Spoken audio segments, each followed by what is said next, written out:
Hello, everyone, and Happy New Year 2022. We welcome you all to the Happiness Journey podcast with Dr. Dan, where every journey is worth living.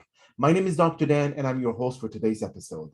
I am a cognitive behavior psychotherapist specializing in anger management issues, both court-appointed and private, marriage counseling, dissociative disorders, narcissistic personality disorders, depression, anxiety, dream analysis, and also provide life, business, and retirement coaching support. I provide individual one-on-one sessions and also do group settings. If you need any assistance, reach out to DMV Therapy and Coaching Services at 301-325-1550, and our website is lifecoachdanamzalaic.com. Now today, I am very excited to have at our season 3, episode number 7, a very special guest, Maria Riegger. Just like every of my past episodes, I will leave it up to the guests to properly introduce themselves, as no one can do a better job as them. Maria, the floor is yours. Thank you so much, Dr. Dan, for having me today. I'm really excited to be kind of delving into this topic. So thanks for having me. So I am an attorney by day, an author by night. I write fiction and nonfiction books. My nonfiction books are parenting books. Kind of the way I got to writing the parenting books were unfortunately, I was raised by a narcissistic single mother. So as a kid, I was subjected to a lot of emotional, psychological trauma, constant gaslighting, conditional love and affection. And I was parented in a way that had a lot of negative repercussions for me as an adult, including being a people pleaser, having poor boundaries as an adult, failing to self-champion, self-advocate. And as basically I worked on reparenting myself, once I realized that actually I had been the victim of emotional trauma, I sought treatment and had to effectively reparent myself. And that process and journey really started in earnest when I became a parent to my own kid. And I realized how harmful that my own parenting experience as a kid had been. And then I made the decision that I did not want to perpetuate kind of those harmful methods with my own kid. And I wanted to kind of break the generational cycle of this narcissistic abuse. So anyway, that's kind of what prompted me to do the healing journey in earnest. And that eventually culminated in writing parenting books to hopefully share some of this information with other parents who may not realize the trauma that they underwent as kids, because nobody wants to think that they had a mother that did not love them, that did not empathize with them. And people who had loving parents cannot fathom how that could possibly be. But unfortunately, there are a lot of bad parents out there who not only fail to empathize with their kids, but also almost like set their kids up to fail because the parents are so insecure themselves. So that's kind of a little bit of what we want to talk about today, as well as some, coping strategies if you choose to maintain a relationship and connection with a narcissistic person in your life, whether it be a parent or a partner or a friend. There are some kind of coping strategies to help you so that you don't feel crazy, because if you're around a narcissist long enough with the gaslighting, you will feel that there's something wrong with you. You'll feel that you're the crazy one when it's really not you, it's them. That is true. Now, Maria, when it came to you dealing with a narcissistic mother, now obviously you were young. It was very hard for you to just get up and leave because obviously you depended on your parents. Was your father also a narcissistic person, or he was not in the picture? So he was not a narcissist. He was very empathic, but he died in a car accident, unfortunately, when I was 11. Okay. So he was just not around. After age 11, the only model I had for parenting was my mom. And now as an adult, I realized just all the crazy things she did were not normal. And actually, when I'm in my early 40s now, when I was in my 30s and I sought therapy, I got a therapist who was familiar with narcissism. Not all therapists are familiar with NPD, but she was. And she told me a lot of the stuff I described to my mother. She says that that's not normal. That's not normal. She has no boundaries. That's not normal for parent-child relationship. And that's kind of what happened. Now, we know that there's different spectrum of narcissism. Right. Would you say that your mom was covered narcissistic, or was she like the the extreme level of narcissism, or how now that you are a parent to your kid, how did you detach yourself from this upbringing? Because obviously we take whatever our parents gave us during our childhood, and we tend to not duplicate, because especially if it worked, then we try to do the same thing. We change, we tweak things a little bit, but we basically utilize the same core. But now for you, what are you doing completely different? And do you feel that you're not, now that you're not really crossing the boundaries that your mom was crossing, but do you feel that you're too lenient of a parent because you're completely doing the opposite of what your mom did? That's a great question. So, yeah, it's interesting because I have this conversation with parents a lot. So I'm very much of the positive parenting, respectful parenting school of thought, right? So I'm more about guiding the child and kind of giving them, introducing them to all life has to offer, and like kind of letting them kind of decide what they want to do. My kid is 12 now, so he's not a teenager yet, but he's not a little kid anymore. He very much has his own likes and dislikes, his own personality, right? Things like that. So I've done a lot of research on childhood development, early childhood development. So when I did, it became a lot easier for me to kind of weather the tough times with my kid, because adolescents and teenagers, they have poor impulse control. That's normal because their brain's still developing. It's developing well into the 20s. So a lot of parents who criticize their kids, especially the boys in adolescence and teenage years, for having poor impulse control, well, that's kind of normal. So spend less time criticizing and more time kind of giving the kids mechanisms to deal with that or talking them through it. My big thing with when I talk to parents, I have a YouTube channel, I also do a lot of parenting videos, is focus on building a strong relationship with your kids where they feel comfortable coming to you to talk about anything, and everything else kind of stems from there. They're much more willing to cooperate with you if they know that you love them unconditionally, unconditional positive regard, that nothing that they would do would change the fact that you love them. With a narcissistic parent-child relationship, that love is conditional. You don't get the love and affection from the parents, unless you're doing something to please the parents. And my mother, to your question, my mother is the covert engulfing type. So overly involved in everything of the kids' lives, even as adults. I mean, I was raised, she basically kind of taught me and my siblings to a lesser extent that like I needed her permission to do everything. And I remember as an adult realizing I don't need anybody's permission to do anything. Like, I'm an adult, I'm financially independent. I don't need anybody to give their blessing that I can do this. If it's a bad decision, oh well, I'll deal with it later.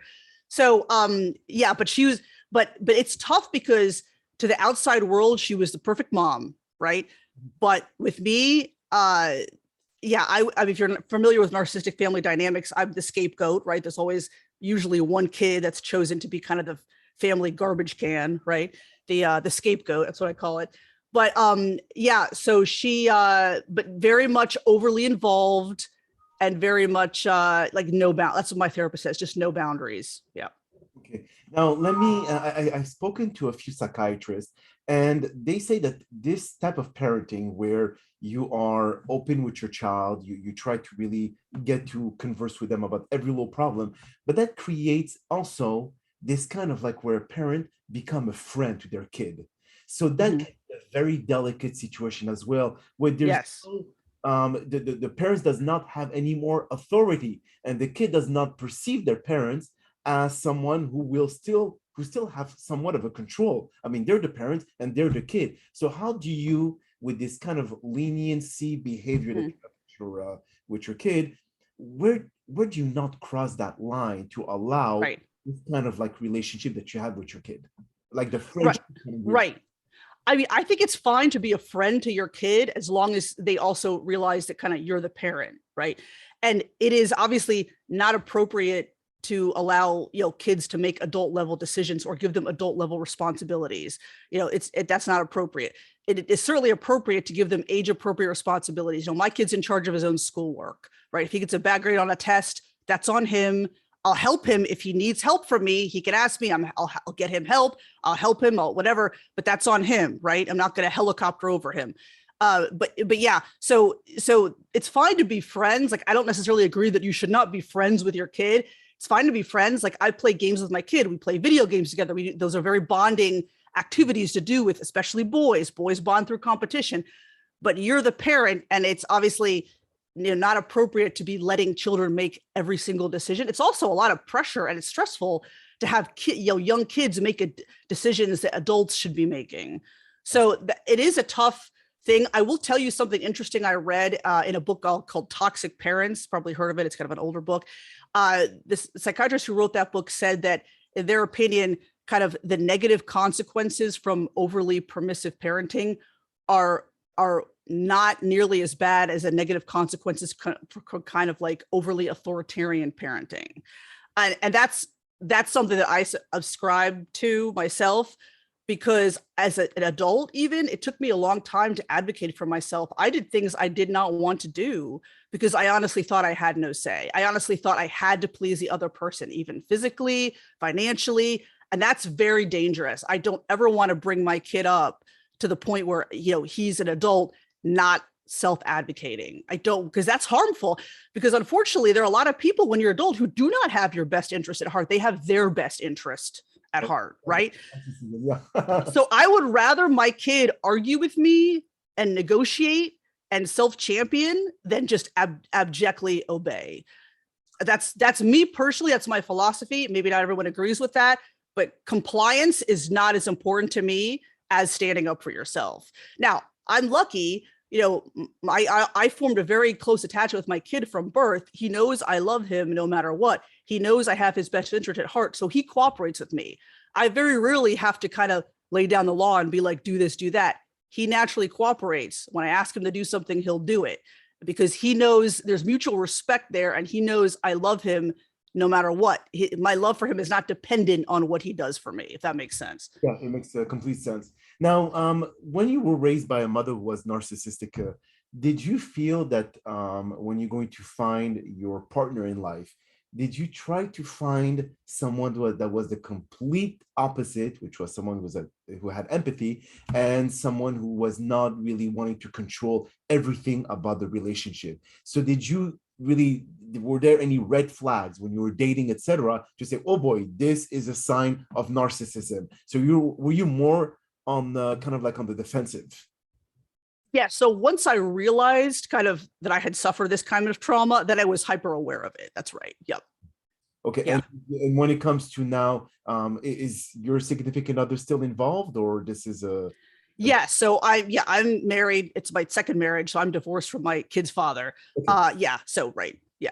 Okay. And now when it comes to raising your child, is it, do you have somewhat of a tendency to be able to recall some of the issue that you had with your mother, and they come back somehow subconsciously?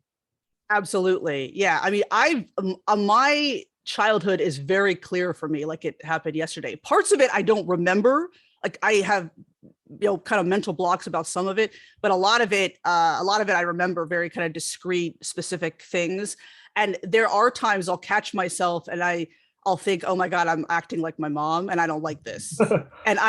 And even my kid, even yesterday, he said, you said this and it made me upset. You did this and it made me upset. And I told him, I'm sorry and you're right. And I should not have done that. And I'm sorry.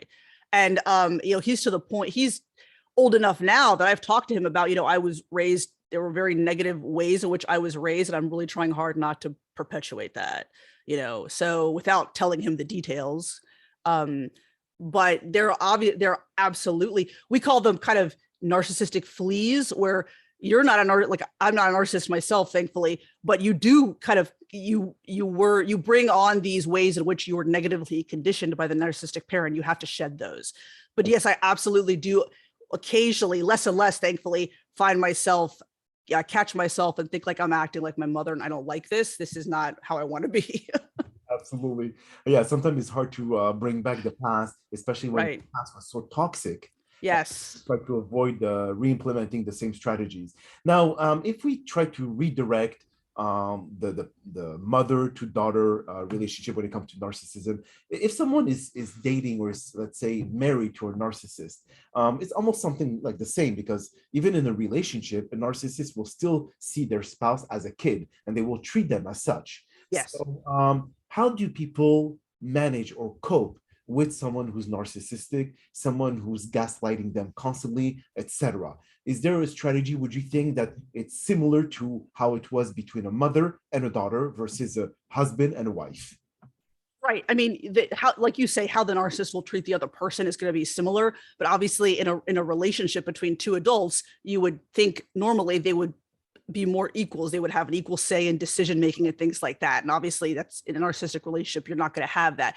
So as far as coping, I mean, one thing I cannot emphasize enough is find a good therapist who deals with people with narcissistic personality disorder, because not every therapist has that experience and not every therapist will understand the dynamic, because it can be very subtle, especially when you're dealing with covert narcissists. It can be very subtle and you will think you are crazy when it's not you.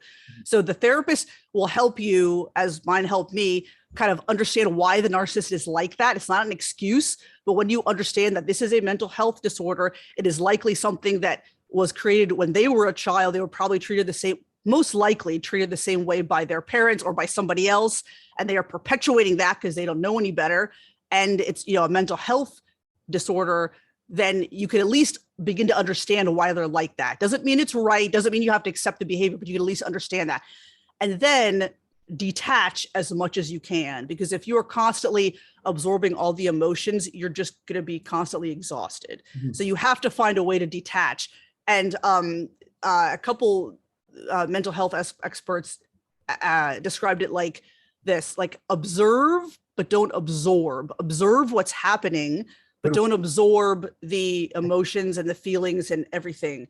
You could, try to clinically observe it and think, this is curious, I'm going to think about this, but don't let it affect kind of your mental state and your emotional state. That's hard to do when you're in a relationship with someone and you live with someone. So you may need to isolate yourself once in a while. Do not make that narcissistic partner the center of your world or the center of your attention. Do not. They will try to get you to do that, but do not. Have your own friends, have your own, see your own family if that relationship, that dynamic is healthy. Go on, weekend trips with your friends. Go on weekend trips by yourself. Take a day for yourself to just be by yourself.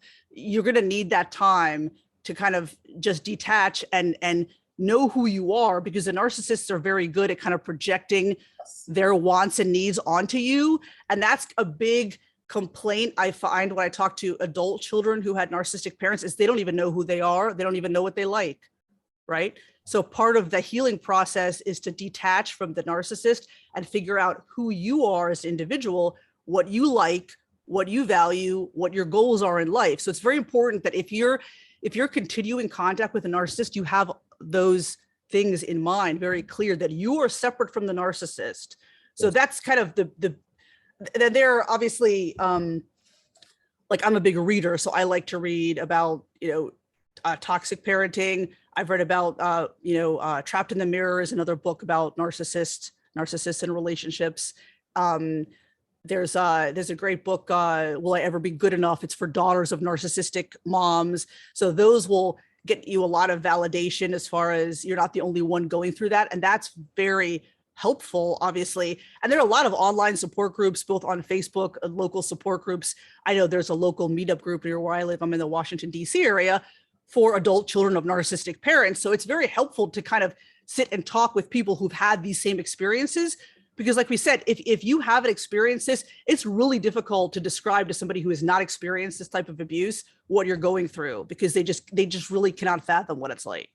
And also, you mentioned something interesting about the mental illness part of it. I have read through different medical research that there's a chemical imbalance for covert narcissistic people, where there's a hormone in the brain that is not produced, that is called vasopressin.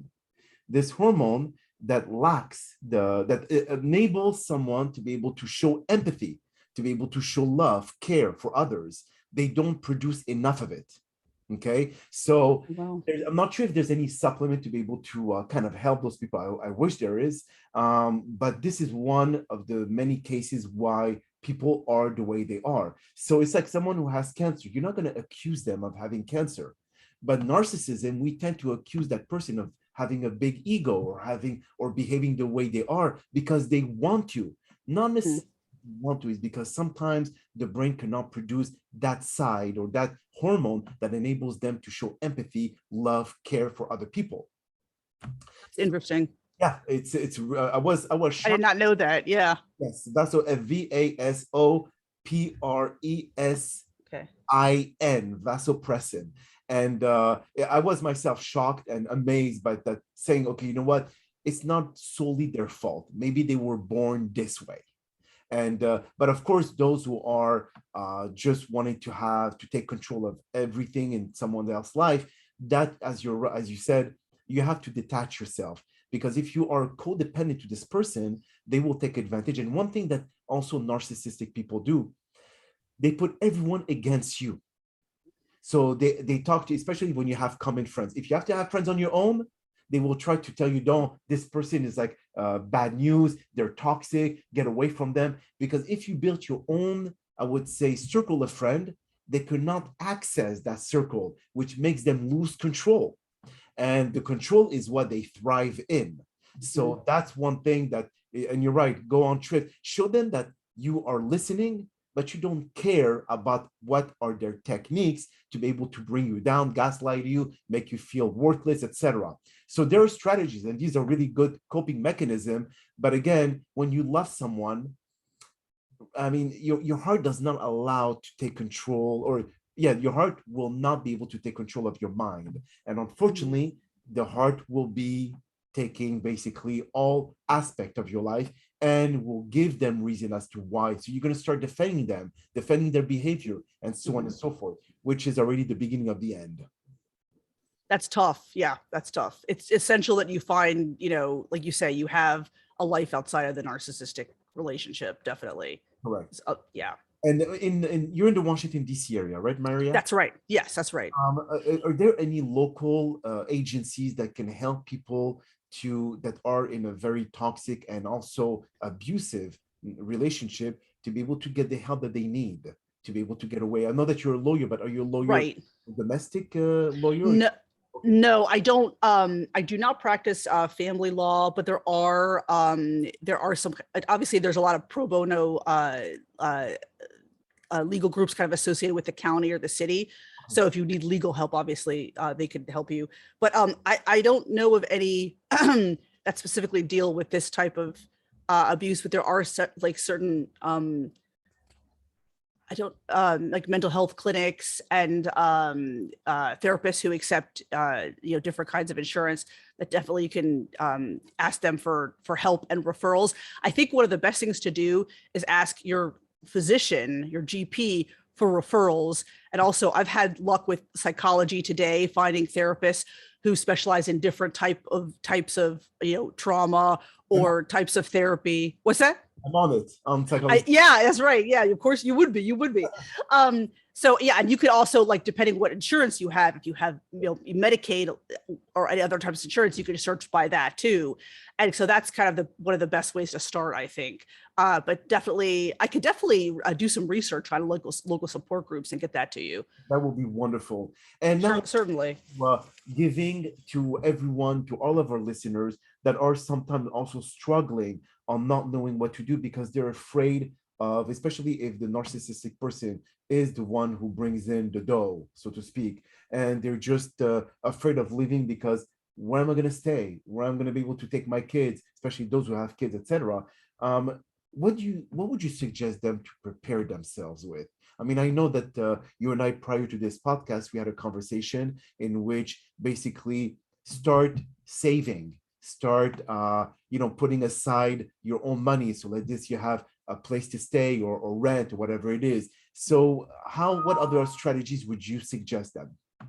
Right. Yeah, I really cannot emphasize that one enough. Financial independence, whether you're an adult child who's financially dependent on the parent or financially dependent on your partner, definitely. So if you can be financially independent, that's obviously one less method for that the narcissist can have control over you.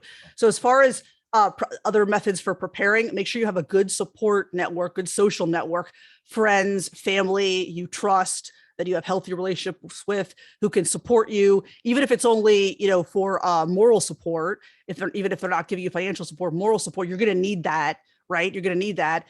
Definitely, like we said, a good therapist, if you're considering leaving the relationship and you want to consult an attorney, you definitely want to, do that. So at least you know what your rights are, because I have known people who have been in litigation after divorcing a narcissist, and that is not a fun place to be.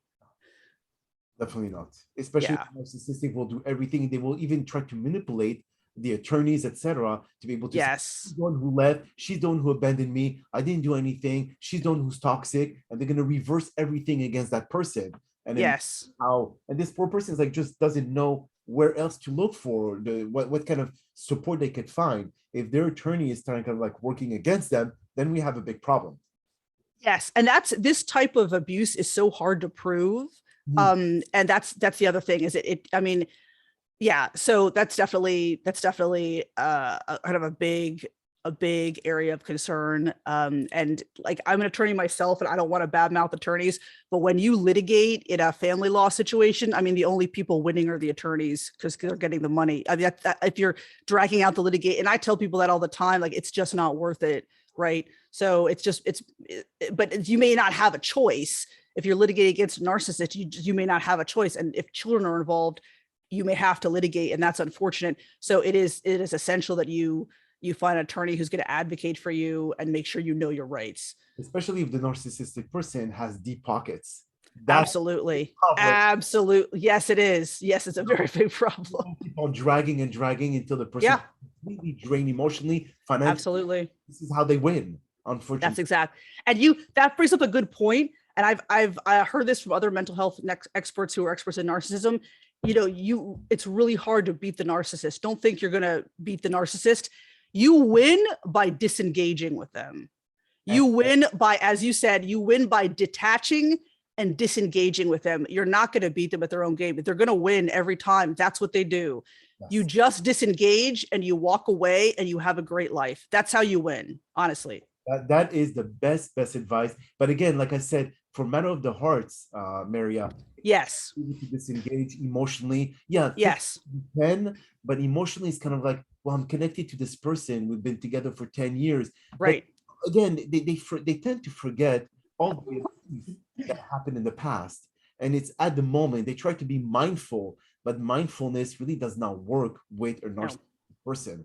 You're always accused for everything that's going wrong in their lives. Right. You're the one who's not contributing. You're the one who's doing this. How much can a human being can take? That's question. Yeah, that's right. And you may find that if you, as you say, if you are disengaging from the narcissist, if you're in a relationship with a narcissist and you're living, your own life and have your friends and have your job and are doing well, you may find the narcissist either leaves you or threatens to leave you, right? Because now they're losing control. They're losing control over you and over their narcissistic supply. That's what they need, right? They need that constant supply of, attention and things like that from the victim, the narcissistic victim. So they may threaten to leave you, or they actually may leave you thinking that you're going to come crawling back to them, right? And that's going to give them even more power. So, I mean, that's a dynamic that could play out too. Just something to be prepared for, that if you're doing that, detaching emotionally and kind of going out with your friends and not not getting involved in your narcissistic partner's drama, that's one way that dynamic can play out. We have to look at narcissistic people, Maria, like vampires. Once they drain your blood completely, they go and find the other victim. And that's the thing. They don't have any emotional attachment with their victim. And that's the worst thing, is that they could bounce from one person to the other and never feel that it's their fault. They're always going to say, well, she left me because of this, she left me because of that, it's not my fault. And they're going to try to gain force with the numbers by telling your friends, your family, oh my God, your daughter, what she did to me, I cannot believe, I don't deserve this, blah, blah, blah. I mean, I've dealt with so many narcissistic people. It's unbelievable how I know the scenario. Oh, yeah. Yeah, no, that's a great way of thinking about it. They are basically like emotional vampires. Yeah, they're just going to take your energy, use it up. Because they're so insecure themselves that when they're left alone with their own thoughts, they start to decompensate. Yes. That's why they need the constant supply from other people. Exactly. And to be fair, my mother, she was raised the same way by her mother. And I remember her mother, who died of dementia, the last couple of years of her life, she was living alone. And she would call people just to talk, not about anything specific, because she needed the supply, right? And when she couldn't get a hold of somebody, she would call everybody. She would call everybody, and leave these messages that it was an emergency, call me back. And you call her back. Well, what do you want? Oh, I don't know. I don't remember. It was just because she needed the supply, and she would just call random people until she could get the supply, because she could not be alone, right? Because they'll start to decompensate. Because it's this is a question for you, because I don't know, I'm not a mental health expert, but do the narcissists, are they self-aware at all? Do they realize what they're doing, or do they just not even realize it? It's a very interesting question, Maria. And for some, they never feel that anything they do is their fault. Now, Okay. I know that subconsciously speaking, there's something in their mind because of past trauma that was, either they were bullied in school, either they were not good enough for the family, either they were the black sheep of the family. So they, as you say, they try to compensate for what they were lacking then. Okay. And do they realize it? Chances are no. A good 85 to 90% of the covert narcissistic people, because it's also the vulnerable narcissistic spectrum, which is someone that understand a lot of their behavior. They want to get help, because remember, covert narcissistic people try to ask them to go to therapy. They'll show you the middle finger. They said, I don't have the problem. She has the problem. I'm okay. I'm fine. Why should I go get therapy? Forget about them. Okay. But the vulnerable narcissistic people, they understand that their behavior is not at par. They understand that they're doing damage. They show certain amount of empathy towards other people, but yet they still want to be put on a pedestal. Okay. They still want to feel important. And if they don't feel important, they start detaching themselves from that person that is not giving them the attention. Okay. But there's some behavioral traits that are very similar, but also why there's two spectrum is because they know when someone is covered, when someone is the extreme, while others that are not really, that are showing some kind of understanding of their behavior, and they're more likely to want to seek help. So this is how you differentiate them, but you cannot really go into the mind of a covert narcissistic person and asking them, are you realizing the damage that you're doing? Because they say, what damage? What am I doing wrong? Right. You don't. And it is possible, I'm not sure, has not been proven, that they're aware, but if they show that they're aware, if they express their awareness, they're going to be vulnerable. And they do not want to be vulnerable. Right. And that's why that question again is very, it's in between. It's hard to answer with accuracy. We still have not yet gone into so much depth into understanding the mind of a narcissist. It's like we cannot connect them to like wires and figure why are they behaving this way. And if consciously speaking, they're aware of their behavior, we are not sure about that yet. But again, like I said, it's very hard to be able to ask a narcissistic person or covert narcissist to be able to tell people, yes, I'm behaving this way. I feel ashamed. What can I do to be able to fix it? Right. They will not.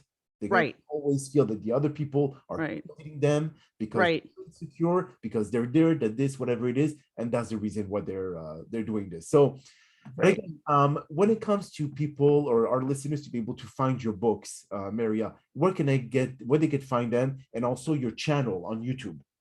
Sure. So you can look for my name, Maria Riegger. It's Riegger. I'm on Amazon. I've got my books on Amazon, Kobo, Barnes and Noble. Also got one of my parenting books is on Audible so you can look for that. It's called Your Scorpio Child. I incorporate a little bit of astrology into my positive parenting. So I found that there are actually some interesting patterns I think are worth exploring. So my YouTube channel is Positive Parenting with Maria Riegger.